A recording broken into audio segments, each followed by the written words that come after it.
Good morning. Thank you very much. Thank you. Thank you. Thank you. It was like a homecoming, coming back here once again. And it really felt good.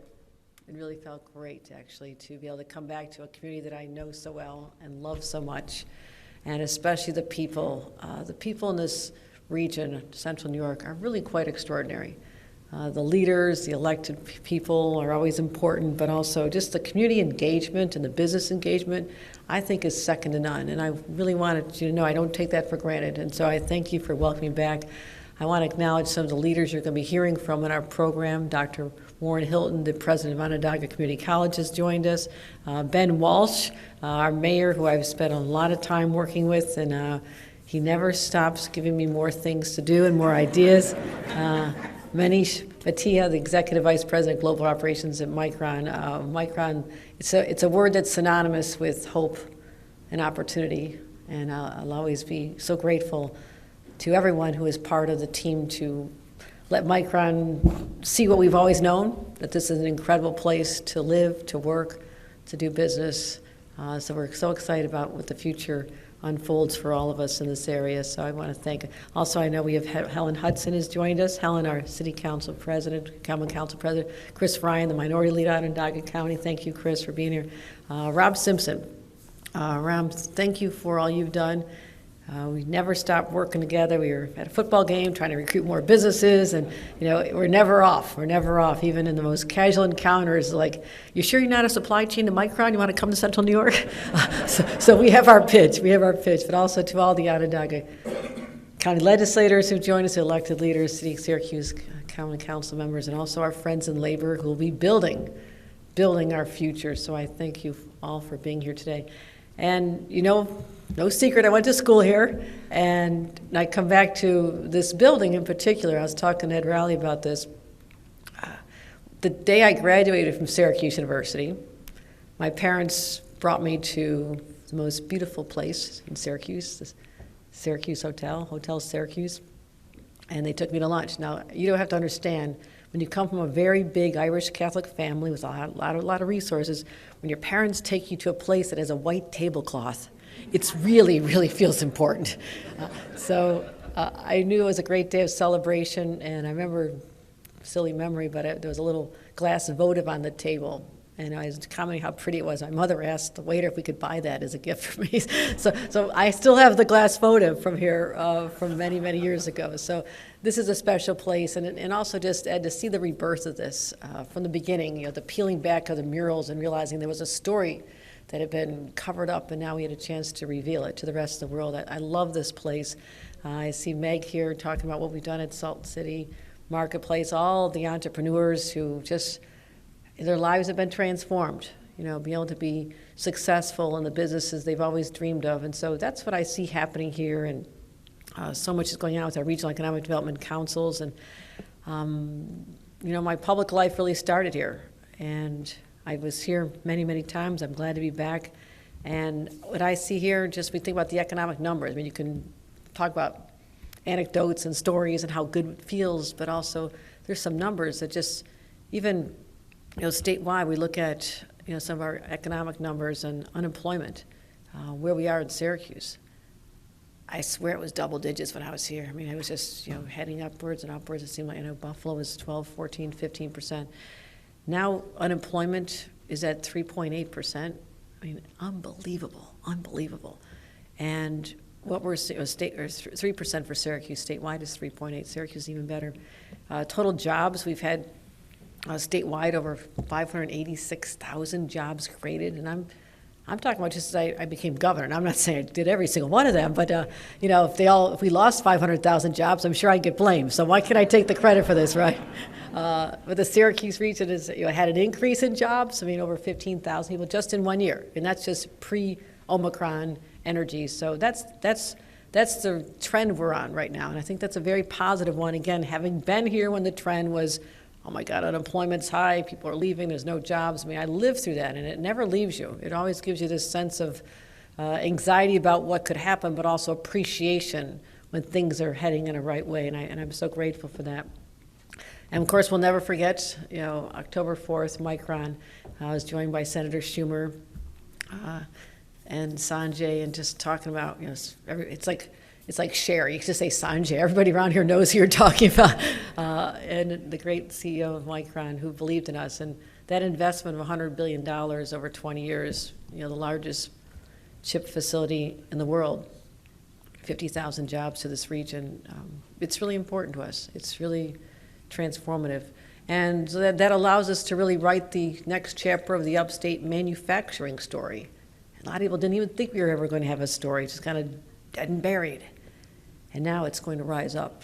And it has set off a chain reaction. When I am in New York City, Long Island, Hudson Valley, people are saying we all want a part of this, because it's not just one name, it's just not one region. It is a statewide shared sense of pride that we're going to be manufacturing something here that the rest of the world thinks about and dreams about and tries to compete with us. And you'll never match the quality of our workforce, the intellects, the innovation, whether they come out of our community college or come out of our local colleges. I mean, there's nothing like this. People are going to want to come from all over the state, all over the country to work here. So we have done,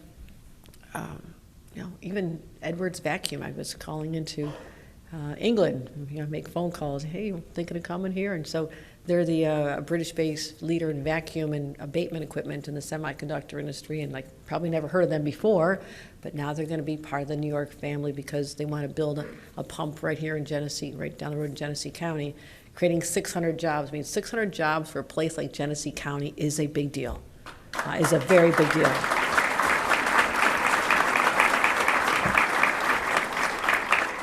So at these kind of investments, New York is now home to 76 semiconductor companies. I would call that a critical mass, and who employ over 34,000 New Yorkers right now. So that's Global Foundries, Wolfspeed, onsemi, and also IBM. And so you also think about the assets we have, the Albany Nanotech Complex, which was an important driver of why New York was so successful. And it's some of the most sophisticated semiconductor research in the world. So it is not an overstatement to say that New York is the capital of the semiconductor industry, and the Syracuse community is the epicenter of that world. And that is really significant.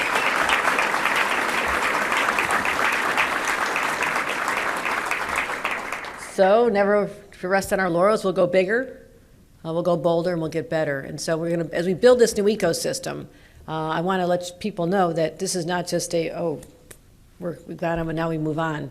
This is a commitment. This is opportunity for us to open the door to other companies, be part of the supply chain, whether they want to be right in the neighborhood, close by, or anywhere in upstate New York, anywhere in New York State, for that matter at all. But now the question is, this is what Sanjay and Manish talked about, are we going to be able to have the workers to fill the jobs? And the answer is yes. And we're going to train them here and all across the state. And so we have to identify the skills that are needed.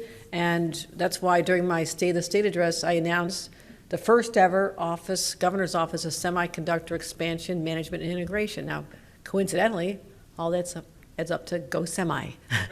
So I have such a clever team. So $45 million, that's skin in the game. That's on top of the other incentives that says we need to have a place that businesses will know is the place you go to get all your questions answered, get pointed to the right direction, how we can help manage what the needs of Micron and others are, who are the suppliers you need, how close do you want them to be, what can we do to incentivize to come here. So we'll also be bringing companies here, but also coordinating community investments, making sure that between the federal, state, and local, it's not so confusing for people to know the kind of a package that could be on the table to lure them to come to our state versus another. So that's important. And as I mentioned, we have to train up New Yorkers to fill these jobs. So we'll continue to position this area as a leader, the leader in semiconductor manufacturing, but also send the message that this is a pro-business environment for people to work, bring their businesses, expand their business. It's all happening right here. And that is, again, a generational shift from what it had been when I was younger, probably 2 generations ago now. And it's amazing. It's amazing that it happened in our lifetime. So we're going to continue with this, but also, I work with the mayor all the time. Great champion for this area, very innovative and has a lot of ideas. We talked about how we can train people up for these jobs. And part of it, I view that as economic development. Randy and I spoke about this a lot. You can talk about jobs over here, you can talk about training over here, but if you don't blend them together, you're missing something. For us to think that our job training facilities are meeting the needs of employers without engaging them is just foolishness. I've said this since my days in Congress over a decade ago. You have to marry the community colleges, the training facilities, the apprenticeship programs with the employers to say, what do you want taught? Let's not waste everybody's time. We want them to have a pipeline of these jobs. Let's just teach them in a very intentional way. And that's why, having seen many of our job training centers, I know how to do this. And so we're going to make sure that it's happening here in Syracuse.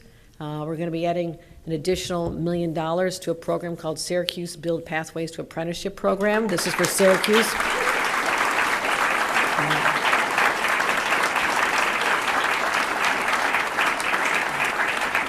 The mayor told me this is a good program. He said it was a good program. Got this mayor's seal of approval on it. The council's okay.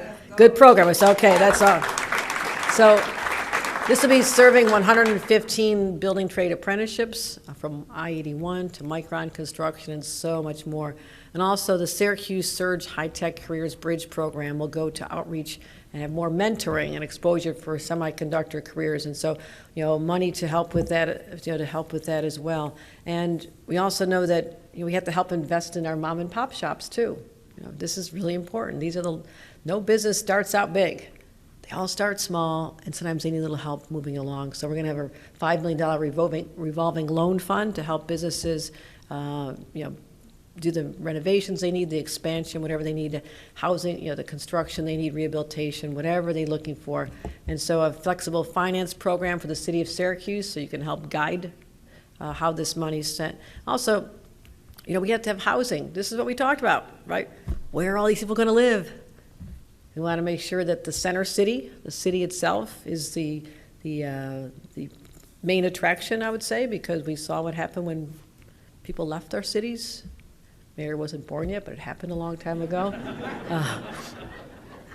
When you're this old, you can say whatever you want. But I remember it was white flight out of the cities. Highways are built intentionally to connect people from the suburbs to jobs, whereas there was a time before when they all lived in the cities. And so we are trying to fix the last vestiges of racism that happened in our transportation and our building of infrastructure. But now we have an opportunity to invest in housing in the city, but also we will need more housing overall. That's just a statement of fact. And you have to offer variety for people. You get empty nesters want to be in the city. I'm an empty nester living in a city right now. Young people starting out, but also there's going to be certain age groups you're going to want to be out near the baseball field and have more space. So we have to meet people where they are. And if we fail in that, we'll fail to provide what I promised Micron was not just a workforce, but they have to live somewhere. They're not all staying at the Syracuse Hotel here. They have a place to live. So we have to make sure that we do this in a smart way, but not just smart, it has to be aggressive. It has to be, let's get started yesterday, because we have a lot of catch up to do, a lot of catch up. So we have to incentivize developers to build more wide range of housing. Affordable workplace housing is what we're going to be talking a lot about, but also just making sure that people know that we're keeping our communities safe, and there's opportunities for us like never before. We talked about this last year, the abandoned developmental center. Last year I announced $29 million to help demolish it, to make way for new housing. At the time, we didn't even know how critically important it was going to be, but now it really is. And also a tech hub, and I know that is moving along, right, Mayor? I'm going to ask you, and we're moving along, right? I'm going to give you this money. I got to make sure it's being spent. But on top of that, we have to talk about my New York Housing Compact. And people get all anxious. I get it. I was in local government a long time. But I also knew that local governments have tremendous power to open the door and be welcome and build and give young people a chance to raise their own family in the community they grew up with, affordable, around the grandparents, babysitters. So there's a lot involved in this. I'm a grandma now, I can say that. But we have to build over 800,000 new houses in the next decade to meet the demand. That is a good thing. Remember the old days? You couldn't give a house away in Buffalo or Syracuse because they were leaving. And now the prices are going up because that's, again, a statement of how desirable our cities in New York are and our communities are in New York. So that's nice. But if it's a barrier to be able to own a home or even afford an apartment, then it doesn't work. So let's just go into the future with our eyes wide open of what this challenge means. We can't protect the status quo and be like this when people want to come here. This is a new dynamic. It's a new dynamic. We have to be open-minded. So we're going to build those 800,000 homes. Last year we announced $25 billion, another billion, a lot of billions when we talk about Micron and my billion, $25 billion, to create 100,000 affordable housing units, again, where our workers will be living, and also grow the housing stock. I mean, I want to grow the housing stock upstate. Now, this is not a radical number. Get ready for this. 1%. Okay? I think we can blow past that number, okay? I know we can blow past that number, but 1% for communities upstate over the next 3 years to be able to increase the housing stock so people have options and a place to live. And that's what's so important to me. Now, I know out of my local government days, when you build housing, there's other associated costs. You might need a new school. You might need to put in new sewers, new roads. We are putting together $250 million, so I would get in line first. I'd grab that money while you can. There you go, the mayor. And also, not every community has a large, sophisticated planning department. So how are they going to manage this? You know, our smaller communities, we're going to put aside $20 million for planning assistance. Again, I know what it's like at that level. And if everybody just opens up their minds to the possibilities and doesn't get trapped in the past, there is no stopping us. I believe this to my core. And that's why I'm excited about it. I like challenges. And I know we can get it done with community support, elected leader support, business support, everybody rowing together. The same objective is to give people an affordable place to live because people want to be here. That's what's so amazing about this. Also, let's look at places like the new 15th Ward Public Housing. $10 million. How about $10 million? Public housing, this is going to be gorgeous. This will be gorgeous. You know, again, a once thriving neighborhood divided by a highway, and now it's time to reconnect, bring people back home, bring back the beauty and the grandeur of a neighborhood that was so radically changed. And now we're going to start fixing the wrongs of the past.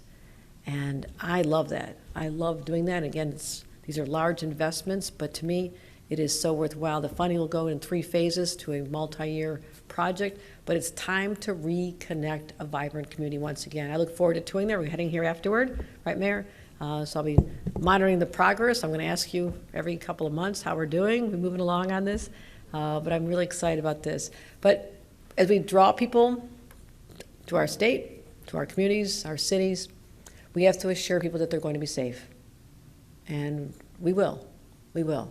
You know, crime is down dramatically. There was a national surge. I just want to point out a national surge in crime in the aftermath, the final years of the pandemic that is still very real, but New York State, check it out. New York State is the safest large state in the country. That's based on, and we're comparing ourselves to all the states, the large ones. Okay, maybe Vermont has a couple fewer, I don't know.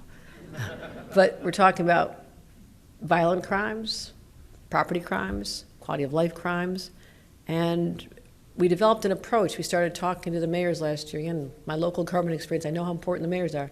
I offered to the mayor of Rochester, do you need extra help? Mayor of Syracuse. And we pulled together, talking about even bringing together our federal resources. Are the U.S. attorneys providing assistance? What else can the state police do? What else can I do with crime labs and analysis and coordination that never happened before? Because for too long, law enforcement lived in silos, right?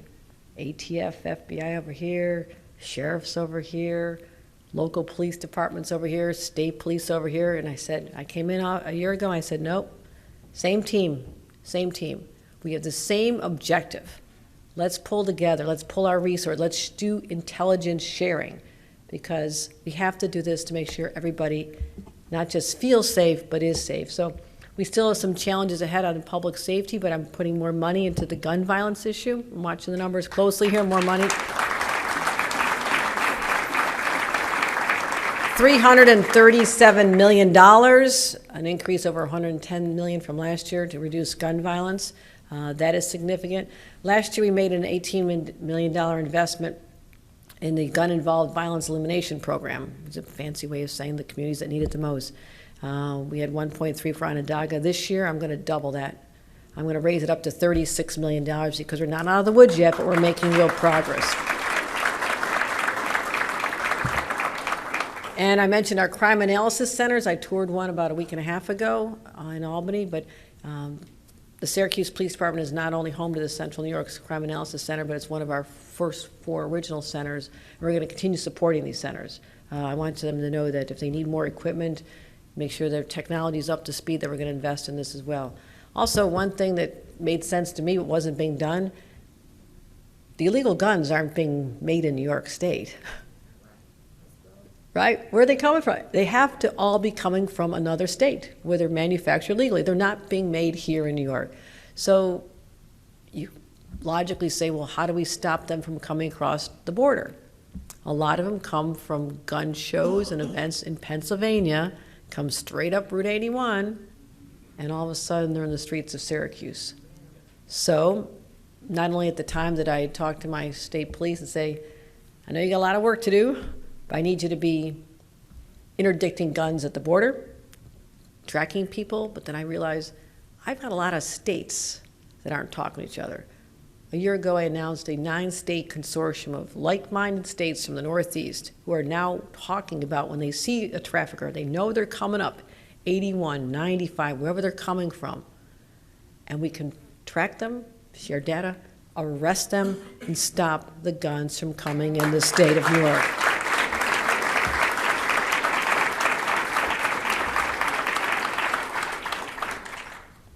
So we have tens of thousands of guns, illegal guns off the streets now. I wish that was the end of it, but they keep making more. So we are not giving up our efforts in this space. But we talk about crime, gun violence, shootings, but how do we give people who grow up in a community and think that they don't have a better alternative, that life does look pretty hopeless to them? How do we give them an alternative? That's why we have to be very intentional in targeting money toward youth programs, youth employment programs, summer youth programs that are great, but guess what? Their lives aren't changed just because school started. They still need healthy activities throughout the year. And I'm going to make those investments, as we talked about. So directing young people away from violence into productive activities with adult supervision, letting them know despite what's happening in their homes, there's adults out there who care about them and will help them and will help train them and get them in a better place and realize they do have a great future. Also, we're doubling our investments in alternatives to incarceration because there's a lot of people who, whether it's substance abuse, mental health challenges, or other reasons why, traditional incarceration is not the right path for them. We need to help turn them around and be thoughtful about this. But we have to make sure that it's a true system of justice. Our criminal justice is a true system of justice, full stop. And that's what we're going to do. Also, we have a lot of court-appointed attorneys. My God, they work hard. And we're going to give them the first raise, a significant raise in 20 years.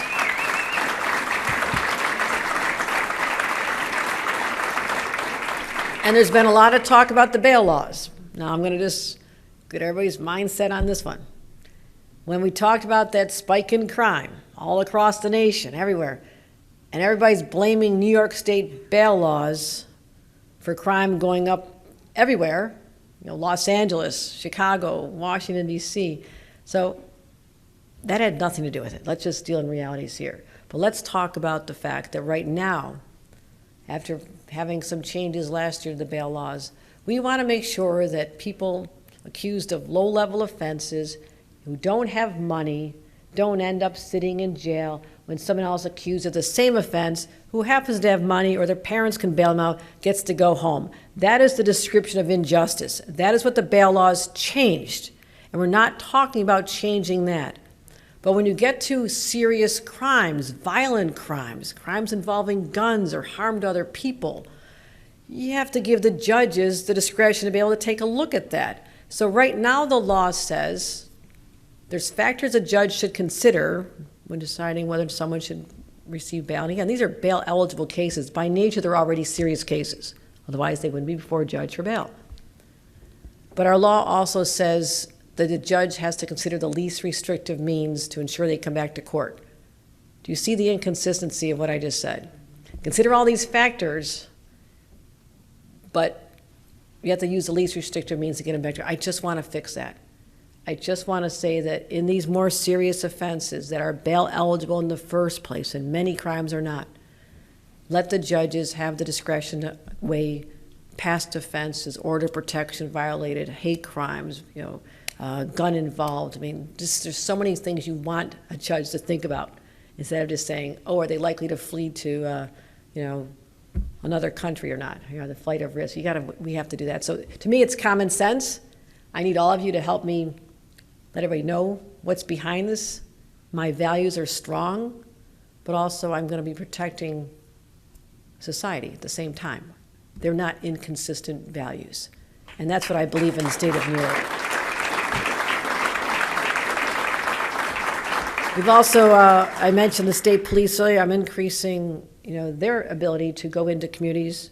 Mayor gives a call, I need extra help, we're having a tough time, got a spike here. Can you get literally on the streets with us? And I want to be able to offer that as well. So we're increasing almost $13 million to help that space as well. So when we talk about violent crime, I mentioned people sometimes have mental health challenges as well, the driver of some of our issues here, and homelessness. We have ignored the mental health crisis for far too long, way too long. And I'm here to declare that the era of ignoring people with mental health needs is over. It is over. People deserve a system that works. I'm going to fully fund a complete transformation of how we deal with these individuals and offer a continuum of care that actually works. $1 billion. $1 billion to transform our healthcare system. We need psychiatric beds available. We need more, we'll have funding for state beds and state facilities, but also, we increased the reimbursements for hospitals to have more hospital beds, the Medicaid reimbursements. So hospitals will open up more beds. A lot of them came offline as we needed more beds during COVID, but they're not back online. So I don't even have enough psychiatric beds with trained people to take care of individuals. So we also have to have meaningful wraparound services, and that's not just a slogan. This means when someone's had to be admitted because of a severe mental illness or an incident, before they leave, I want to know that someone is going to be monitoring their progress, making sure that they show up at the therapist, that they go into supportive housing, that they get what they need instead of just letting them drop off the cliff again and cycle back into the system, whether it's homelessness or incarceration. That's what we have to do. Now, that is not an easy task, but you have to call it out, put the money behind it, and just get moving on it. That's what we're going to be doing here as well.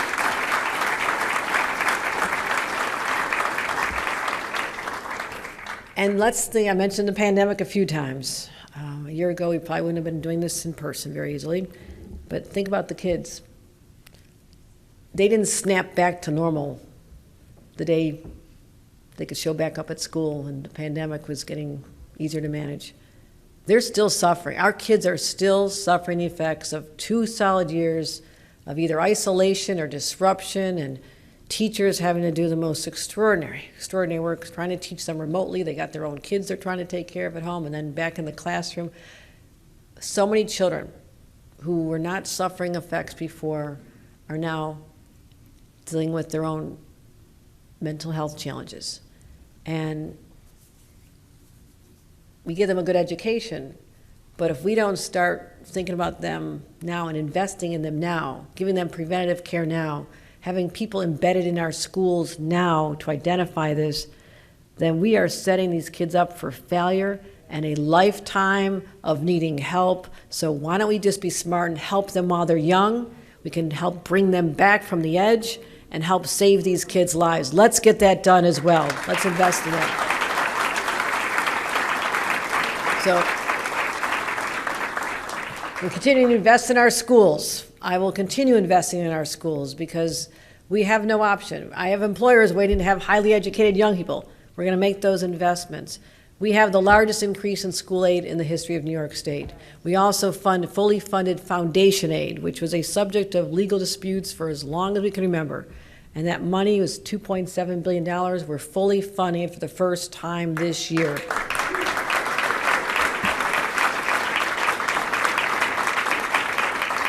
What does that mean for here in Central New York? $1.7 billion in school aid for Central New York. That's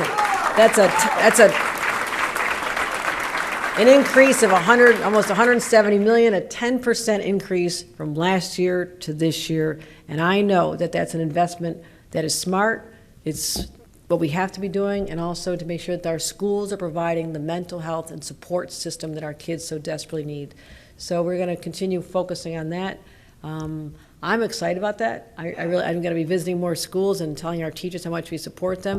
When we think about schools, we also have Native American schools in Onondaga, and they've been neglected for far too long, so we're putting $11.2 million to help the Native American schools in Onondaga. Renovation and maintenance. Now, how about higher education, right? Now we're all of a sudden getting Onondaga Community College paying attention. $36 million for Onondaga Community College. We're going to be helping with $15 million for the School of Health expansion, increase our candidates to go into the jobs because we've lost a lot of individuals during the pandemic. We need more healthcare workers and elder caregiving roles. I appreciate that. $5 million for the Micron Collaboration Classroom. Support of construction for 5,000 square feet for training students in semiconductor and microelectronics industries. I think that's smart investment. Also $3 million for a workforce career lab to open up a warehouse space to help with engineering and technical skills and workforce education. So I think that's going to be well spent, don't you? Okay? All right.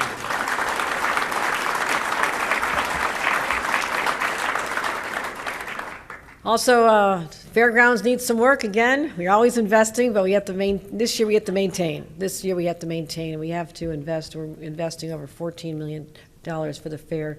About 14% of the buildings are over 100 years old on the state fairgrounds, and 26% are over 75. So they've received minimal upgrades. We've had some nice flashy exhibits and everything, but all of a sudden the infrastructure starts deteriorating, the buildings start deteriorating. So I'm proud to say that this is a rebuilding year to make sure that we don't neglect our responsibilities to keep investing in the fair. So we're going to be making sure we do that. Also making sure that we have our Green Lake State Park, which I love. I think it's a gorgeous park. It's our most popular lake beach, and the money's going to go toward boardwalks and beach access there. Selkirk Shore, $7 million, new comfort stations. You never can have enough of those when you're a mom with little kids, and all sorts of improvements there as well. So we are really excited. There's so much going on here. We talk about achieving the New York dream. The New York dream, we've got Syracuse. I mean, that is literally geographically the heart of New York. That is the heartbeat of our state. And what happens here can be an incubator for what we do elsewhere, because we're the right size community, the right size region to be able to make profound, transformative changes that others can say, how do they do that? Let's do it in my community as well. That's what I want to stimulate here. That's why I believe in the leadership of this community. Again, the business, the electeds, the academics, the community foundations and not-for-profits, the way you pull together, the way you put such a great spotlight on this area, attracting a Micron, attracting other businesses. I want you to continue that, but I want you to know I will be at your side. I will be there to support you. I will help lift you up. So I'm very excited. Thank you all for coming. Look forward to seeing you at many, many more events as we unfold ribbon cuttings, groundbreakings. We're just getting started. Thank you, everyone. Thank you. Thank you. And with that, let me bring up our great mayor, Ben Walsh, who's just been an extraordinary, extraordinary partner, and I want to thank him for his efforts. You know, young family, he believes in this area, and his family's steeped in public service, so I'm great to call him not just our mayor, but also my friend, Mayor Walsh.